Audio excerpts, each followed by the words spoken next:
Puji nama Tuhan, selamat sore, selamat kita berbakti dalam nama Tuhan Yesus. Saya undang jemaat untuk bagi sendiri, kita akan mulai kebaktian ini. Kita akan menyanyikan lagu pujian.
Kemuliaan bagi nama Tuhan, kemuliaan bagi nama Tuhan. Allah yang besar, Allah yang dahsyat, Allah yang berkuasa, Allah yang layak disembah, Allah yang layak dipuji, Allah yang layak dipermuliakan, Allah yang layak ditinggikan. Segala kemuliaan, segala hormat, segala ucapan syukur bagi nama Tuhan. Haleluya, haleluya bagi nama Tuhan. Glory bagi nama Tuhan. Segala sembah, segala ucapan syukur bagi nama Tuhan. Terima kasih Tuhan Yesus. Terima kasih Tuhan. Kalau pada sore hari ini Tuhan masih mengizinkan kami untuk bersekutu dengan Engkau Tuhan, untuk memulai ibadah kami Tuhan, untuk kami beribadah Tuhan sore hari ini. Kami mengundang Engkau Tuhan hadir bersama kami Tuhan, penuhi ruangan ini Tuhan dengan Roh Kudus-Mu Tuhan, terutama hati kami Tuhan, penuhi Tuhan, sehingga kami Yesus layak untuk memuji nama-Mu. Kami layak Tuhan untuk menyembah Engkau Tuhan, kami layak Tuhan untuk meninggikan nama-Mu Tuhan, karena Engkau-lah Tuhan Allah kami Tuhan, Engkau Tuhan kami Tuhan, Engkau-lah Juru Selamat kami Tuhan, Engkau-lah penolong kami Tuhan. Di saat susah, di saat senang, di saat kami bergembira, di saat kami berduka sekalipun Tuhan, Engkau selalu ada bersama kami Tuhan. Terima kasih Bapa. Mari Bapa, Engkau hadirlah Tuhan bersama kami di saat kami menjalankan ibadah ini Tuhan. Mari penuhi kami dengan Roh Kudus-Mu Tuhan. Kami akan memulai ibadah kami dan mengakhiri Tuhan. Tuhanlah yang memberkati kami Tuhan, dan kami siap Tuhan memulai dan juga mengakhiri ibadah kami ini hanya di dalam nama Tuhan Yesus Kristus. Haleluya. Kita akan sambung lagi dengan pujian masuk ke dalam kita.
Tuhan, selamat sore, selamat malam, Bapak Ibu.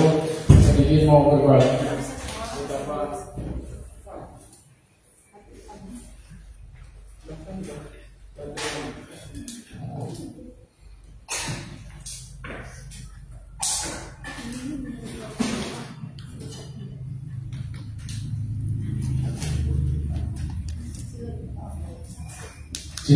Baterainya saya cas 8 jam, malah diulang sama istri saya tadi kayaknya iblis gak senang mau diberikan kesaksian. Amin.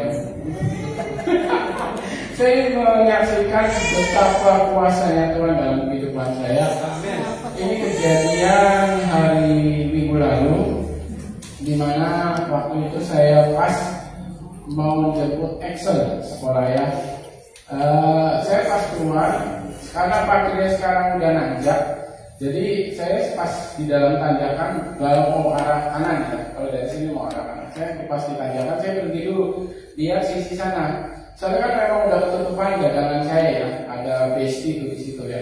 Jadi saya lihat dulu dari antara tiang dengan tembok, oh kosong jalan itu, kosong sekali, nggak ada apa-apa pun, nggak ada motor, nggak ada, bahkan cicak pun nggak lewat. Bener-bener kosong. Saya lihat kiri, posisi saya masih di atas gundukan itu ya, pagar.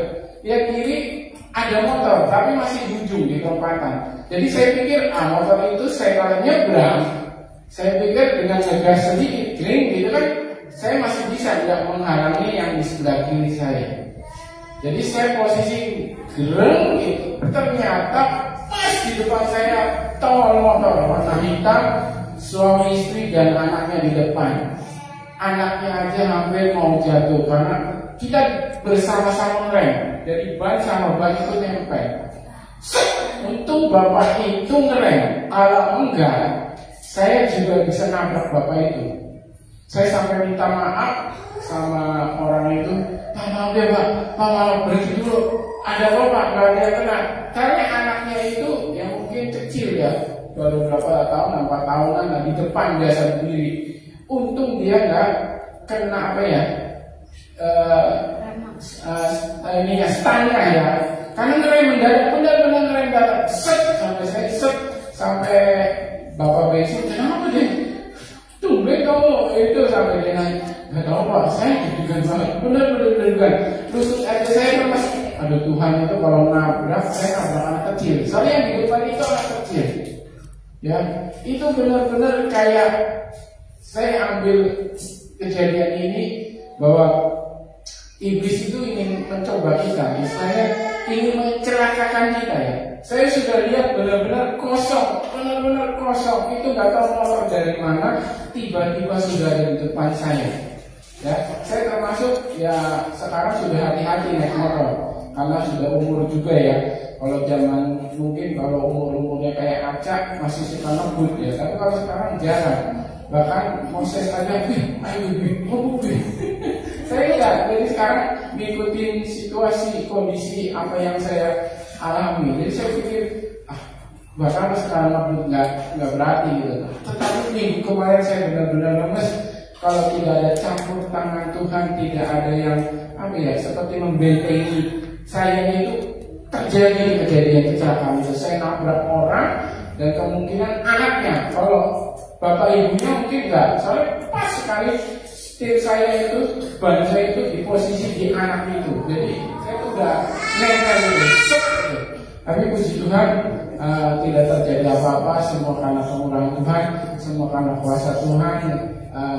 Masih diberikan kemurahan dalam kehidupan saya tidak mengalami kecelakaan. Terima kasih, ini kesaksian dari saya. Semoga memberikan kita kekuatan iman untuk tetap berharap, untuk bersandar kepada Tuhan. Tuhan memberkati.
dalam nama Yesus.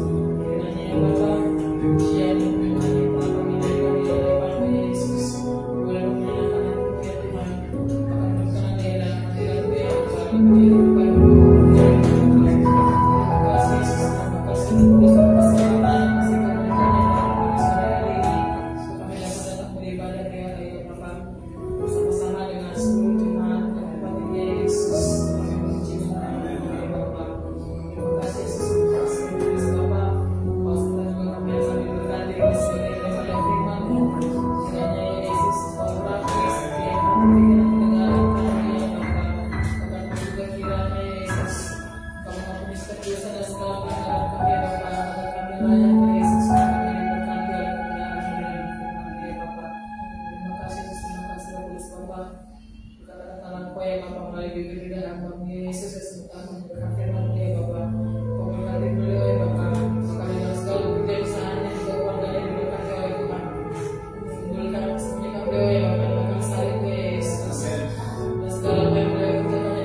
Haleluya.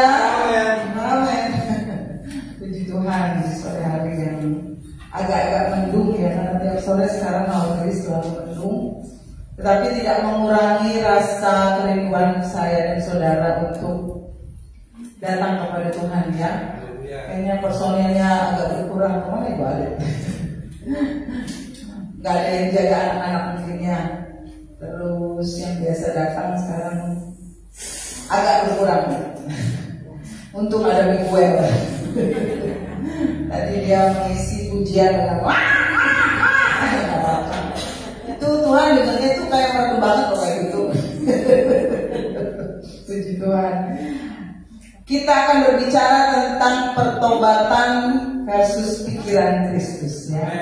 Ada hubungannya dan hubungan mereka sangat erat ya. Bapak Ibu Saudara, kalau berbicara tentang pertobatan, kadang-kadang ada orang yang bilang bahwa pertobatan itu tergantung usia.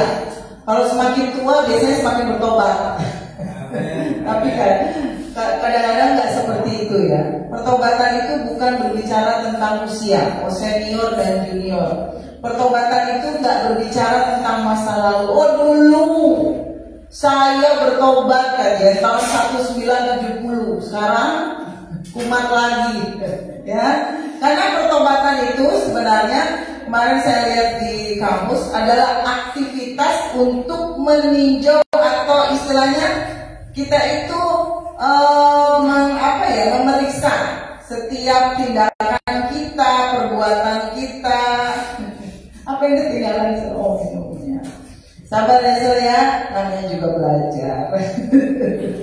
Ya, semangat saya. Excel itu kalau latihan kenceng loh. Pas ini lambat, pasnya datang ke gemes. Mana sendiri gemes. Apalagi yang nyanyi. Sabar ya Bun ya. Memang gitu Excel. Tapi kalau masalah makan dia bercek. Jangan ditanya. Boleh dia main ini agak lambat, tapi kalau makan jangan ditanya ya. Nah, pertobatan itu aktivitas setiap saat Bapak Ibu Saudara. Jadi kita meninjau kembali ini apa artinya ya, disertai ada perubahan, ada komitmen yang istilahnya berkomitmen untuk lebih baik lagi, itu pertobatan secara kamus. Nah, kita mau melihat dari sisi Alkitab apa yang Yesus berikan perumpamaan soal pertobatannya. Coba buka Lukas 15 Lukas pasal 15 mulai dari ayat 4. Di situ Yesus membagikan sebuah perumpamaan yang ujungnya ada pertobatan, ya. Nah, siapakah di antara kamu yang mempunyai 100 ekor apa? Domba. Dan jikalau ia kehilangan seekor di antaranya, tidak meninggalkan yang 99 ekor di padang gurun dan pergi mencari yang sesat itu sampai ia menemukannya. Stop dulu sampai situ. Jadi Yesus ingin membagikan sebuah perumpamaan. Misalnya ada 100 ekor domba. 100 ekor domba ini hilang yang satu, rada nakal. Sisanya tinggal berapa tadi Om Gadis? 99. Nah, berbicara tentang pertobatan, seorang gembala mencari yang nakal itu. Ya, dia tinggalin dulu yang 99, saudara, demi yang satu ini. Ya, ayat 5, coba apa yang dikatakan ayat 5?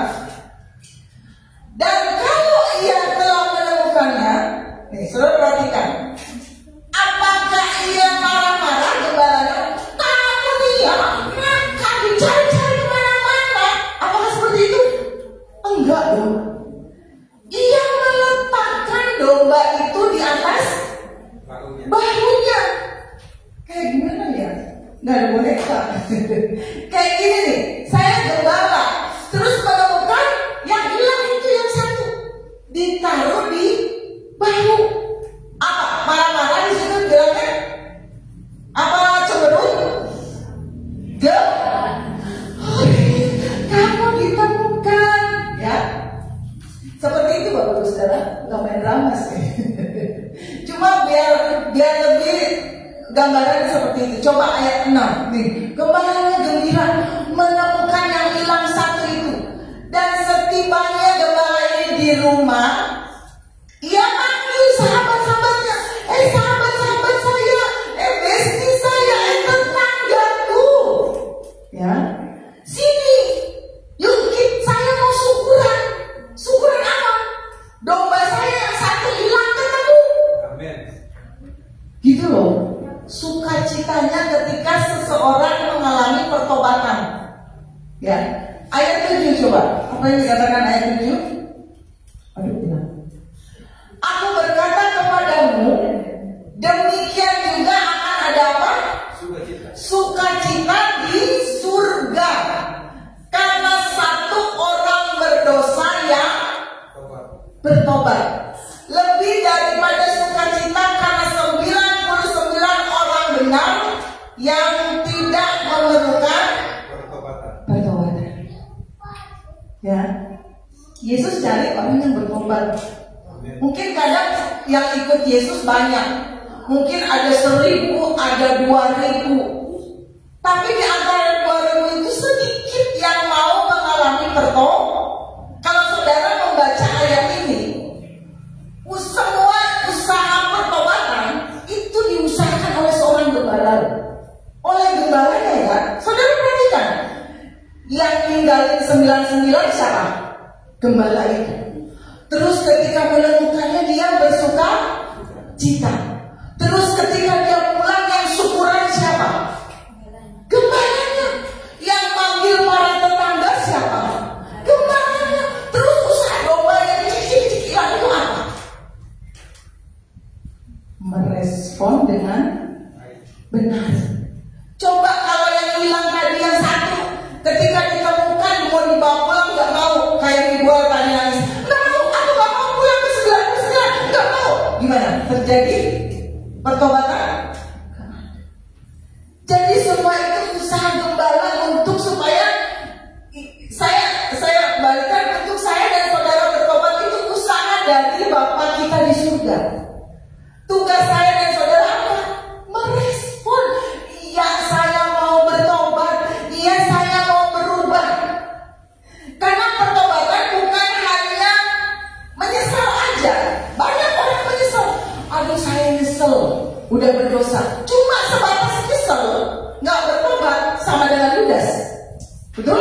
Yudas nyesel, saudara baca di Alkitab. Tapi ketika setelah dia nyesel, dia nggak bertobat. Betul? Jadi pertobatan itu bukan hanya sebatas aduh nyesel, nangis, minta maaf. Pertobatan itu bukan hanya sebatas saudara misalnya ibadah nangis, ya ampun Tuhan, besoknya buat lagi dosa. Nggak sebatas itu. Tapi pertobatan adalah perubahan pikiran. Nah ini, ya, ini berarti ada hubungannya teman-teman. Pertobatan itu perubahan pikiran dari pikiran dunia. Saudara dari kecil seringkali dicekoi pikiran dunia, betul? Hemat, angkal, kaya, betul? Firman Tuhan bilang apa? Terlebih lebih baik memberi daripada menerima. Tabrakan nggak di pikiran? Tabrakan, ya. Jadi pertobatan itu adalah perubahan pikiran dari pikiran dunia yang masih ada dalam pikiran saya dan saudara menjadi pikiran Kristus. Ya. 2 Korintus 10. 2 Korintus pasal capek ya dia. Pulang sekolah, Loren aja masih pakai seragam pada pakai. 2 Korintus 10 ayat 4 sampai 5. 2 Korintus 10 ayat 4 sampai 5. Karena senjata saya dan saudara dalam perjuangan bukanlah senjata bukan, kaget semua. Melainkan senjata yang diperlengkapi dengan apa? Kuasa Allah yang sanggup untuk meruntuhkan. Jadi teman-teman ini jangan takut, punya senjata. Ya, bukan senjata dunia teman-teman, tapi senjata yang diperlengkapi kuasa Allah. Ayat 5. Untuk apa senjata itu? Kami mematahkan apa? Setiap siasat orang dan merumbuhkan setiap kubu yang dibangun oleh keangkuhan manusia, banyak banget, untuk menentang pengenalan akan Allah.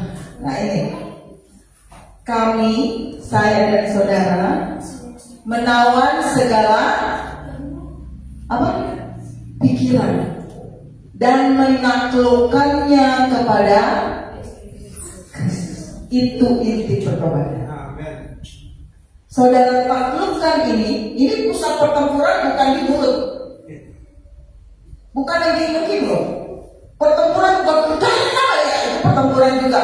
Tapi pusat pertempuran yang utama dalam kehidupan kekristenan ini ada di sini, di pikiran. Makanya kadang orang ada yang kelihatan baik-baik aja, tapi banyak. Karena pusat pertempuran ada di dalam pikiran. Ya. Kita masih hidup di dunia, Bapak Saudara. Tapi selagi saya dan saudara ada di dunia, pikiran yang harus dipakai adalah pikiran Kristus. Kita boleh meroh, ya, karena kita hidup dipimpin oleh Roh Kudus. Tapi tiap kita buat buka HP, masih ada drakor, masih ada namanya Bon Jovi, masih ada sinetron Korea. Ya, kita boleh ngeroh, tapi jangan lupa nampak. Ya, nah, untuk merubah pikiran saya dan saudara ini memang sulit. Tapi Rasul Paulus di sini kasih tips. Tips itu apa ya?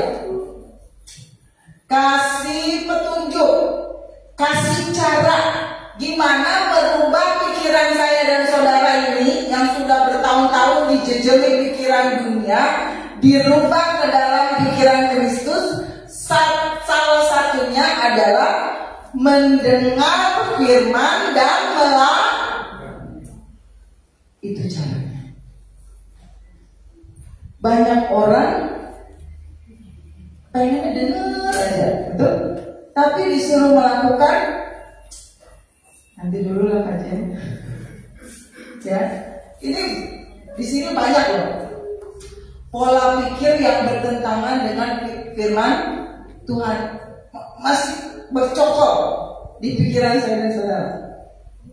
Ada kesaksian seorang hamba Tuhan sebenarnya.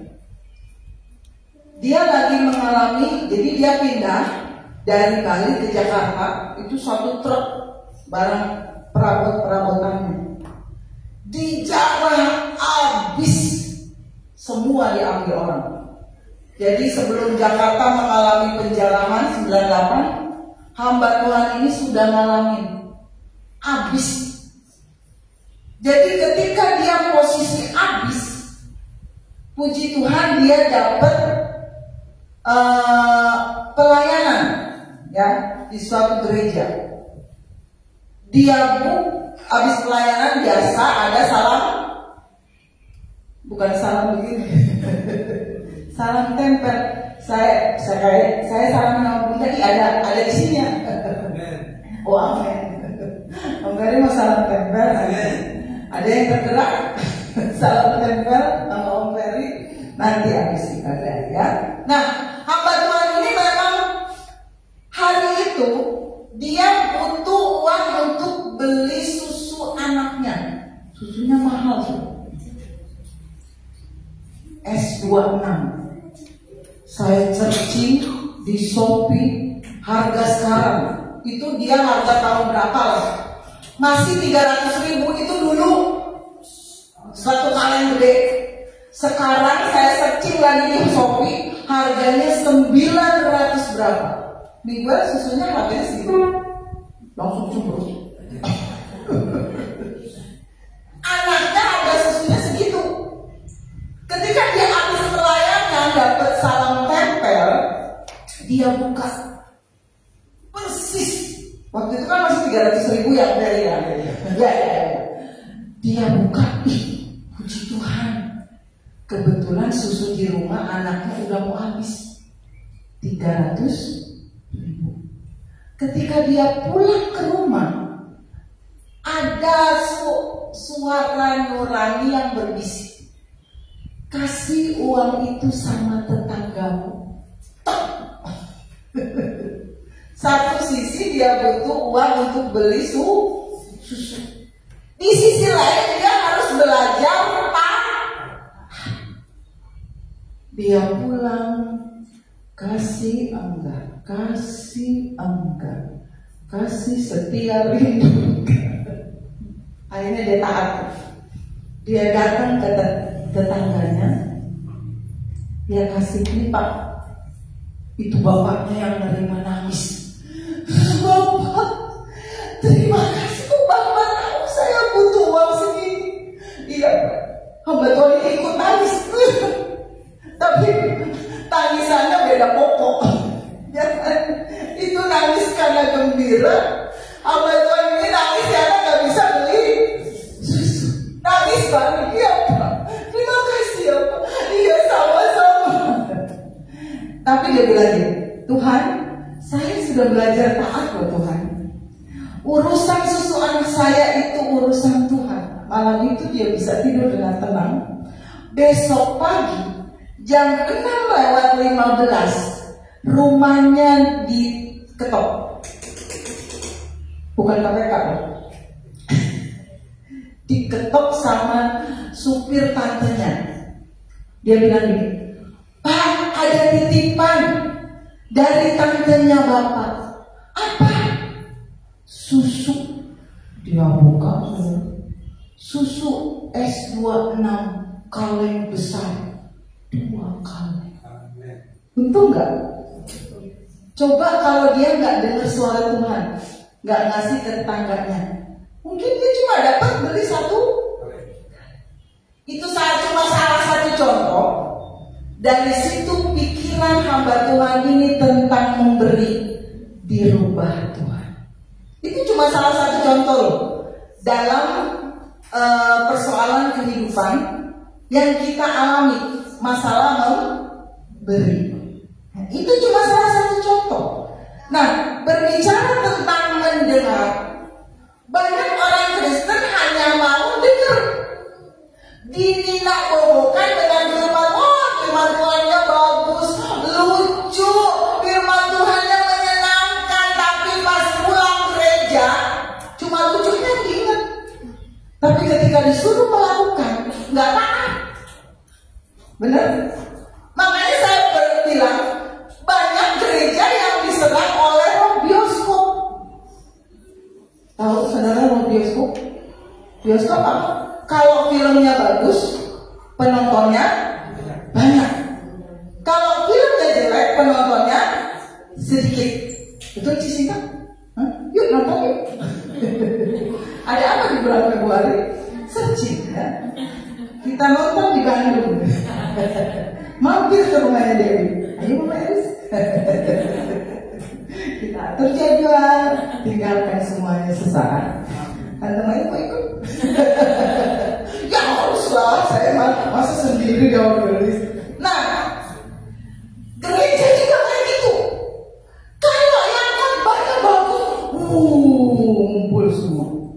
Kalau yang khotbah pendeta dari desa, udah ya, saya mau ada meeting, saya mau ada ini. Betul? Gereja kan? Oh di sini enggak. Di sini jemaatnya enggak pilih-pilih pendeta enggak. Semua di babat habis. Sampai habis sebulan. Ya, hati-hati. Karena pertobatan enggak tergantung sama yang berdiri di sini. Ya. Yang berdiri di sini walaupun Om Niko ya lihat, kalau jemaatnya nggak ada kerinduan untuk bertobat, nggak mempan. Oh, contohnya mana tadi? Ada di Alkitab. Yesus datang ke Nazaret. Yesus loh yang datang. Kalau sekarang pendeta kali berbesar, naik Alphard, pakai dasi. Asistennya 5, satu bawa laptop, satu bawa tas, satu bawa air. Ya, yang datang Yesus ke Nazaret. Terjadi mujizat. Orang Nazaret bilang itu tuh anak Ucup sama Maria. Udah gede aja ya sekarang. Khotbah-khotbahin kita. Apa urusannya? Terjadi pertobatan enggak? Enggak terjadi pertobatan, enggak terjadi mujizat. Padahal Yesus loh. Tapi beda. Ada seorang pendeta kalau zaman sekarang baru dimuntahin dari mulut ikan, baunya nggak karu-karuan. Khotbahnya cuma bilang, hai penduduk Niniwe, bertobat. Cuma gitu doang. Saudara tahu? Bertobat. Ini kayak Yunus, istrinya Yunus ya. Bertobat loh penduduk Niniwe. Karena apa? Penduduk Niniwe mengambil keputusan untuk mendengar firman Tuhan dan melakukan. Ya, jadi jangan cuma dengar. Saudara kalau ibadah Minggu, Rabu atau Sabtu, jangan cuma dengar aja, bagus ya. Tapi melakukan. Ya. Ulangan 28 nggak usah dibaca lah. Kalau saudara baca di rumah Ulangan 28 ayat 1, jika engkau mendengar suaraku dan melakukannya, aku akan memberkati engkau ini, keluar masukmu diberkati, roti airmu dia berkati, banyak berkatnya. Ulangan 28. Terus kemudian syarat yang sama, Lukas 6 coba, udah bisa? Lukas 6 ayat 46. Di situ Yesus memberi perumpamaan lagi. Lukas 6 ayat 46. Itu gantinya siapa dulu yang suka teriak? Oh, anak Ibu Jenny ya. Kemana Ibu Jenny kita bawa? Oh, ada di rumah. Lagi menikmati residen itu ya. Oh, dari sini aja Ibu Tasya. Oh nggak bisa udah. Lukas 6 ayat 46 saudara baca sendiri. Itu berbicara tentang rumah yang dibakar. Nggak bisa ya? Lukas. Lukas. Lukas 6 ayat 46.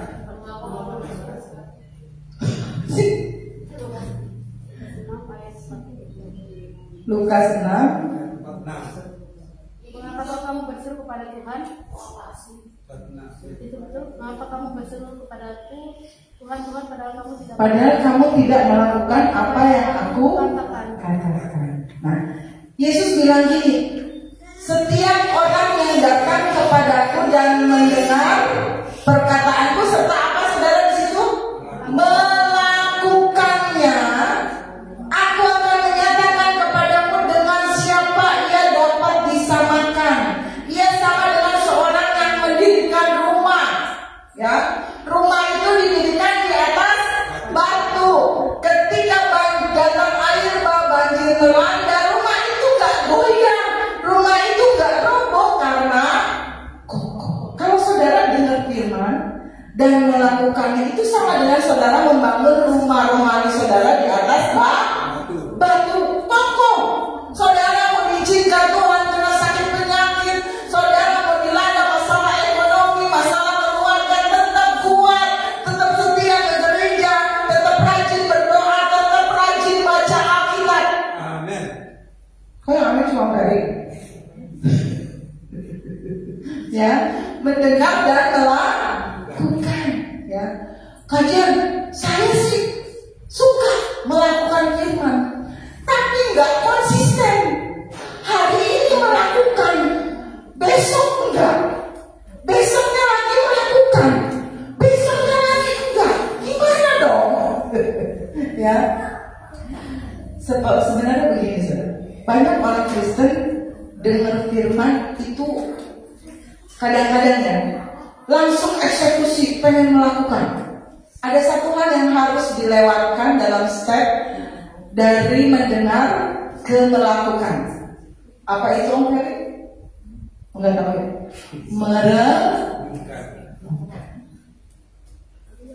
Jadi saudara kalau dengar firman, makanya Daud itu berkata dalam Mazmur 1 ayat 2, ya, Mazmur 1 ayat 2, apa yang saya dan saudara harus lakukan habis dengar firman?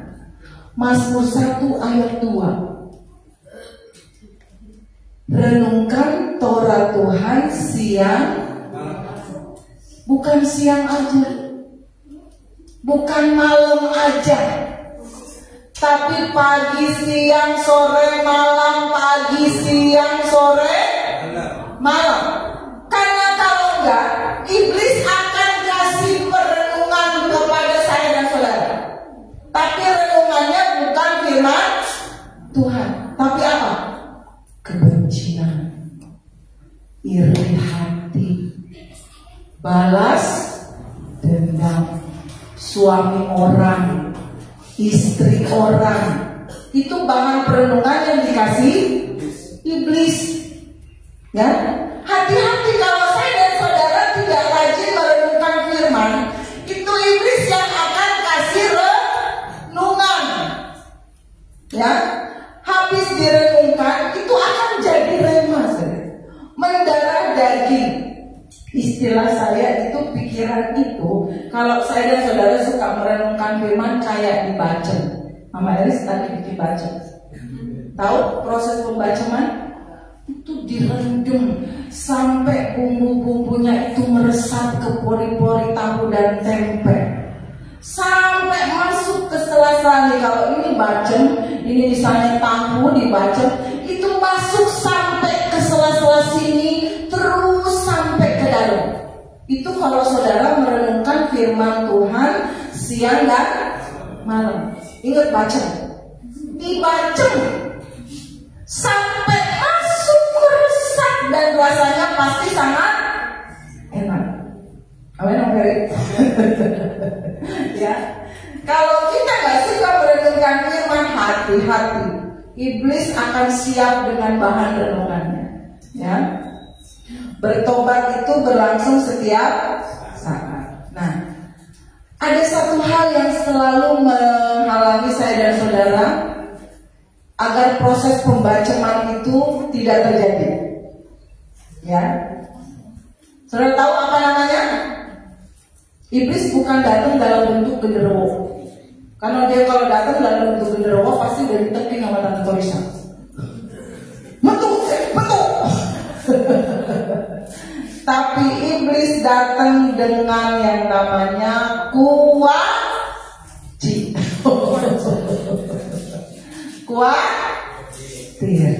Betul? Tante suka khawatir? Jangan nangis. Ibu Mari suka khawatir. Aduh, anak saya 3, gimana kuliahnya? Tenang. Ya, khawatir itu datang sama siapa aja. Kalau orang sudah khawatir, sulit merenungkan firman Tuhan. Orang kalau sudah khawatir, sulit melakukan. Ini yang terjadi sama Daud loh. Seorang Daud pernah mengalami khawatir. Coba 1 Samuel 27 ayat 1. Ini seorang Daud. Dia yang tulis ini. Renungkan Taurat itu siang dan tapi dia pernah khawatir. Ya. 1 Samuel 27 ayat 1. Apa yang terjadi sama Daud? Orang kalau khawatir dia suka membawa dirinya ke daerah musuh. Nah, tapi Daud berpikir dalam hatinya. Nah ini renungan iblis masuk ke dalam pikiran Daud. Bagaimanapun juga pada suatu hari aku akan binasa oleh tangan Saul. Jadi tidak ada lebih baik bagiku selain meluputkan diri dengan segera ke negeri orang. Saking takutnya, saking khawatirnya, Daud memutuskan untuk masuk ke daerah musuh. Saudara tahu siapa Filistin? Goliat itu orang Filistin, musuh bebuyutan orang Israel. Di titik ini, saudara, Daud pernah melayani raja orang Filistin. Kalau saudara baca selanjutnya itu Raja Akis. Sampai Raja Akis memberi kepada Daud daerah yang namanya Gilgal. Sempat Daud melayani orang. Saking apa? Khawatir. Jangan khawatir. Khawatir mesti kalau bahaya mesti ya Aca ya. Aca Adit. Aca kalau di depannya ada ular kobra itu kan bahaya. Aca jangan nanging, kamu cute banget. Nanging. Langsung besoknya nggak masuk sekolah. Kenapa? Dipatok ular. Kalau bahaya mesti itu pola pikir lah saudara. Seperti saya merubah pola pikir tentang Excel. Saudara tahu Excel dulu kurus, kering, sering sakit ya di sini saya. 6 kali kena step. Aduh. Secara manusia, gimana ini pertumbuhannya? Betul? Secara manusia, tapi saya coba mendengar firman dan melakukan. Amen. Tiap hari saya jejelin dia dengan kata-kata afirmasi, kata-kata kuasa perkataan. Kamu anak yang sehat Excel. Kamu anak yang pinter Excel. Ketika saya pakaiin baju dia, kamu anak yang luar biasa. Ketika saya mandiin Excel, kamu anak yang luar biasa diberkati. Keterusan. Jadinya gemoy banget. Kayak paslon nomor gemoy. Ya, keterusan. Jadi saudara mempraktekkan firman kadang keterusan. Berkati saya Tuhan, berkati. Nanti kalau diberkati bingung. Nggak bisa lagi. Tante Lilis udah enggak sama berkat Tuhan, bagi-bagi. Kadang-kadang kita kalau mempraktekkan firman itu sampai luber. Ya, jawabannya. Sampai kita udah nggak sanggup. Oh Tuhan terima kasih sampai begitu. Nah, untuk menuntun pikiran saya kayak tadi, pikiran saya dirubah, ya. Segala sesuatu tidak ada yang mustahil. Saya sudah buktikan pada Excel. Ya, saudara mungkin ada banyak kesaksian tentang isi Alkitab.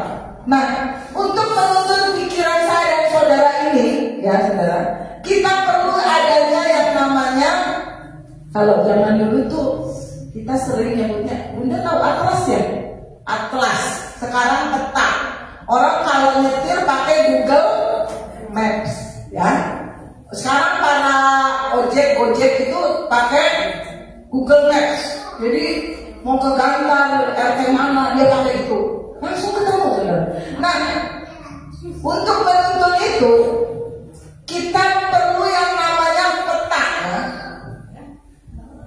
Dulu katanya atlas itu dewanya orang Yunani. Ya, ini asal muasalnya. Jadi kalau ada gempa di bumi, berarti atlasnya lagi pegel-pegel, karena atlas ini dewa orang Yunani yang gendong bumi. Jadi kalau bumi gempa, itu kepercayaan orang Yunani itu atlasnya lagi pegel-pegel ya begitu. Itu cuma kepercayaan. Nah, kalau kita sekarang lihat, misalnya anak sekolah lihat peta ya. Dulu ada film Dora ya. Apa sih pakai peta juga kan ya Bunda? Dia lihat peta ya. Kemana apa? Apa sih dulu tuh? Pokoknya ikutin peta ya. Untuk menemukan sesuatu itu dia lihat peta, direkam di otak, dia melakukan perjalanan dengan peta. Nah, di dunia ini ada yang namanya peta politik. Ya, saudara. Dulu Indonesia ada berapa provinsi dulu? 27. Sekarang berapa Om Ferry? 30 berapa? 35? Oh, berapa? Aceh? Ferry berapa Indonesia sekarang? Mungkin ada yang emang berubah aja. Gak tahu Ferry? Ibu Mori, Ibu Guru? Mungkin juga salah. 38. Nah, benar nggak? Coba koreksi saya kalau salah. Kalau nggak salah, sekarang Indonesia ada 38 provinsi, ya. Kita harus tahu. Nanti kalau kita nggak tahu, kita misalnya doa apa namanya? Doa apa? Kalau yang panjang, doa syafaat. Tuhan, berkati Indonesia dengan 27 provinsi. Itu yang mesti diketawain. Ya, kita harus tahu. Dulu ada yang namanya Timur Timur. Ya, dulu kita kalau mau ke Timur Timur bukan penerbangan luar negeri, penerbangan domestik. Tapi sekarang kalau Bunda Roni mau ke Timur Timur pakai penerbangan domestik diketawain, karena itu udah masuk ke luar negeri. Itu peta politik bisa berubah-ubah. Ya, dulu ada yang namanya Uni Soviet. Sekarang nggak ada. Dulu ada namanya Jerman Barat, Jerman Timur. Karena perubahan politik tidak ada. Nah, kita harus tahu. Nah, iblis punya kerajaan. Pasti iblis punya peta kuasa kegelapan. Makanya hasil pemetaan dari kuasa kegelapan itu kita tahu. Kalau misalnya di Jogja ada orang kuat yang namanya siapa namanya? Di Jogja yang suka di pantai itu Nyi siapa? Nyi Roro. Itu hasil pemetaan. Di Bandung ada orang kuat namanya Dayang Sumbi. Bukan Dayang Sita. Dayang Sumbi. Dayang Sumbinya kena setek jadi Sumbi.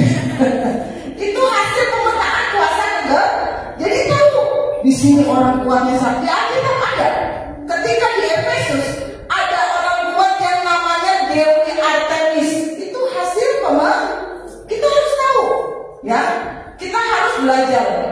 Makanya kalau misalnya ke Bandung nih, Dewi Kartika ditagih roh-roh Dayang Sumbi keluar. Dari dulu sampai sekarang didoain kenapa nggak keluar-keluar gitu. Nah, itu kan yang nggak tahu peta rohani. Nah, cara kita melihat masalah, cara kita merespon sakit penyakit juga akan tergantung pada peta rohani. Ya, saya sambungkan dengan jangan gaptek tentang peta rohani. Kita tahu dalam kehidupan kekristenan itu ada yang namanya firman Tuhan. Firman Tuhan itu jadi peta kita sebagai orang Kristen.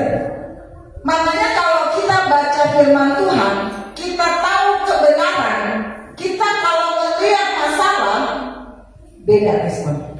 Kenapa? Oh, saya anak Tuhan. Kalau saya sudah cari kerajaan Tuhan dan kebenarannya, semua kita bahkan segala sakit penyakit saya oleh bilur-bilurnya sembuh. Ketika kita tahu peta yang ada di dalam kita tahu siapa orang nomor satu dalam hidup saya dan saudara. Kita tahu karena kita sering baca firman Tuhan. Makanya jangan gaptek firman Tuhan. Ketika kita tahu apa yang ada dalam isi firman Tuhan itu, kita ada baca peta. Kalau menghadapi ini belok kanan, kalau menghadapi itu lurus, kalau menghadapi cewek rok mini, Om Deddy apa? Ya kan? Dihindari. Om Deddy sering melihat pemandangan itu di depan saya. Sampai temennya bilang, pantesannya Bapak betah di toko. Ya, karena ada pemandangan-pemandangan yang indah. Kita harus tahu. Ada contoh hamba Tuhan, ini zaman dulu sebelum ada internet dan media sosial, ya. Hamba Tuhan ini berkunjung ke temannya di pedalaman, benar-benar di pedalaman. Sampai doa terakhir hamba Tuhan bilang begini, Tuhan tolong Bapak Presiden kami, Bapak B.J. Habibie. Itu hamba Tuhan yang datang dari kota langsung. Terus, dan memang di belakang gereja itu ada gambar presiden dan wakil presiden. Itu gambarnya B.J. Habibie. B.J. Habibie dulu nggak punya wakil ya? Ini cuma B.J. Habibie.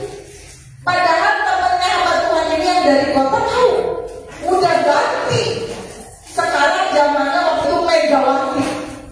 Tapi yang ada di pampang B.J. Habibie. Karena apa? Karena hamba Tuhan yang di pedalaman ini nggak tahu pergantian presiden. Jadi dia nggak tahu. Kalau kita jadi orang Kristen yang gaptek kayak gitu, kita nggak tahu orang nomor satu dalam hidup kita siapa. Betul? Makanya kita khawatir. Kalau kita tahu, kita nggak khawatir.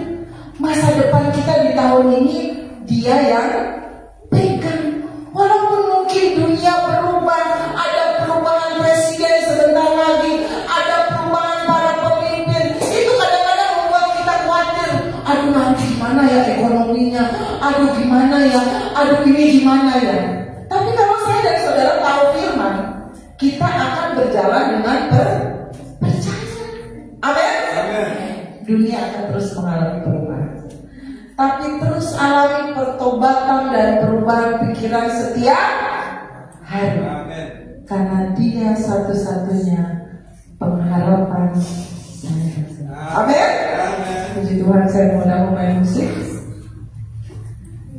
Walaupun dunia saat ini mengalami perubahan, saudara, tapi percayalah, pada saat sore hari ini kita punya Tuhan yang menjadi harapan kita satu-satunya, yang menjadi sumber pengharapan dalam segala kehidupan. Saya mau kita semua bangkit berdiri, nyanyikan pujian ini dengan Tuhan. Walaupun dunia berubah, tetapi tidak pernah sedetik pun Tuhan saya dan saudara meninggalkan saya dan saudara. Dia tetap menuntun kita kepada jalan yang benar, yang menuntun kita pada kebenaran demi kebenaran. Jangan takut, jangan khawatir, karena kasih Tuhan tidak pernah berubah. Selalu sama setiap hari, selalu menuntun kita pada kebenaran demi kebenaran.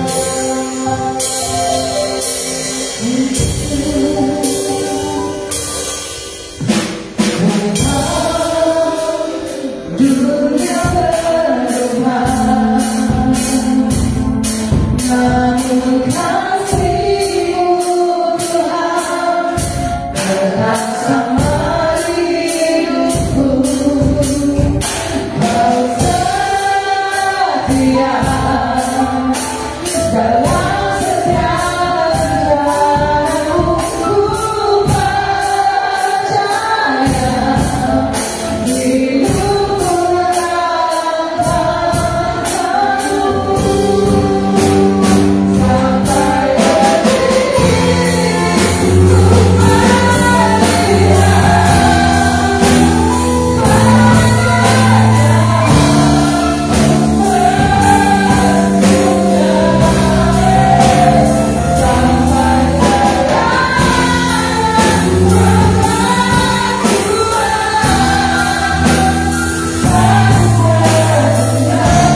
melalui kuasa Roh Kudus-Mu, bahwa kehidupan kami mendatang akan lebih baik daripada hari ini.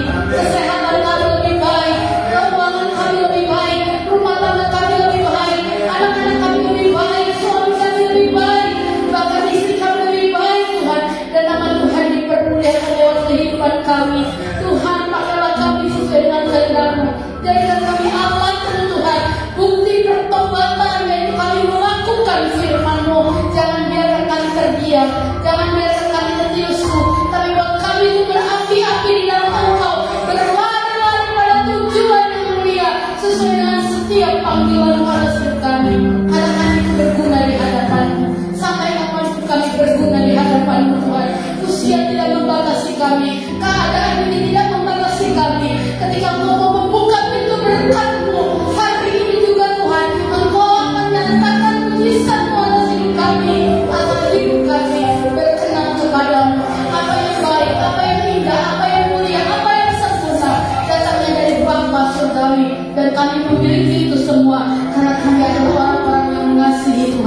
Perbuatlah sesuai dengan kehendak-Mu.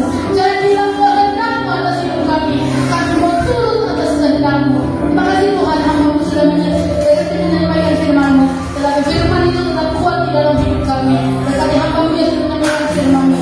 Kuatkan hamba-Mu dalam pelayanan, dalam setiap usaha pekerjaan, dalam Tuhan Yesus. Setiap Tuhan keluarganya Tuhan, nama Tuhan dipermudah. Mendoakan yang sakit Tuhan, untuk Tuhan Tasya, untuk Munhal Tuhan, di dalam nama Yesus, sehatkan mereka, kuatkan mereka.